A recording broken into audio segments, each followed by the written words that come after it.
Hello out there, everyone. Today we're going to be looking at 1980s Heaven's Gate, directed by Michael Cimino. And of course, this film is one that lives on in infamy as being the movie that basically bankrupted United Artists and ushered in the era of frugality within Hollywood. At least the idea that you could have just basically artists collaborating and creating art for the sake of art with no regard to money. It basically ended with this film. And there have been plenty of really interesting and well-made backstory videos on YouTube that go into sort of the production history of this film. And I'm not going to really belabor that point because I don't think I could do it as well as some of the others. I'll probably pin a comment to one of my favorites. But suffice to say, what I find interesting about this Criterion Blu-ray release is that this was the remaster that was done with the basically the director's intended vision, which is, I believe, going on 4 hours in length.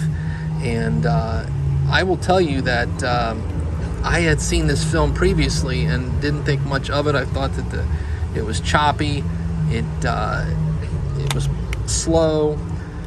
There are still problems with the film, but firstly, I just want to point out how amazing the picture quality and sound quality are with that remaster. I mean, Criterion has just done tremendous work in bringing this film to life, and the special features are fascinating, including some really interesting stuff with the cinematographer, Vilmos Sigmund, I believe, who has lensed some of the most incredibly beautiful looking films ever put to celluloid. Deliverance is one of my favorites. He was a master at capturing sort of natural lighting environments, and this is no exception. And the work that they did on this this remaster is tremendous.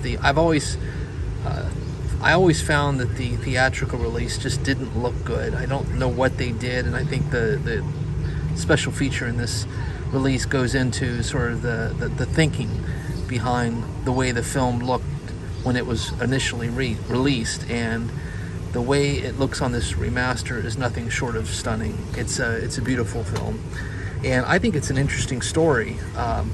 It's definitely a bit of a time capsule, and it captures a version of the West that we don't often see. I would put this alongside of McCabe and Mrs. Miller as being sort of unorthodox westerns that have great artistic value. I think McCabe and Mrs. Miller is probably the better film.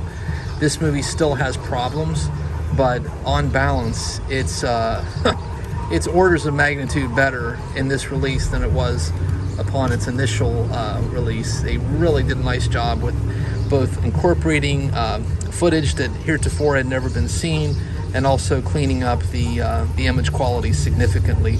And the cast is great. It's got Chris Christopherson, a very young Jeff Bridges, John Hurt is in it.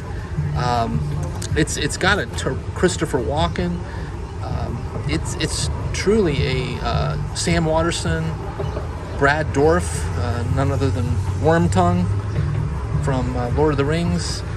I really appreciated what this movie was trying to do, and I think Michael Cimino brought to life a pretty compelling and interesting story that was given its due in this re-release with this remaster and the additional footage put back in. So I would just encourage anyone who has not seen this movie to seek it out, but definitely get the Criterion, because I don't think that the earlier theatrical cut is really worth watching. It's just got lots of problems, and I don't think that the critics were wrong in bashing it. I think it was unfairly bashed because it seemed to be just lumped into the whole Hollywood excess criticism that I don't think necessarily is a knock against the story. I think it's just, at that point it becomes almost petty. So suffice to say, this is definitely shelf worthy. It's an interesting attempt at Western and I think it deserves a watch, and certainly I think any cinephile will respect what Michael Cimino was trying to do in this film.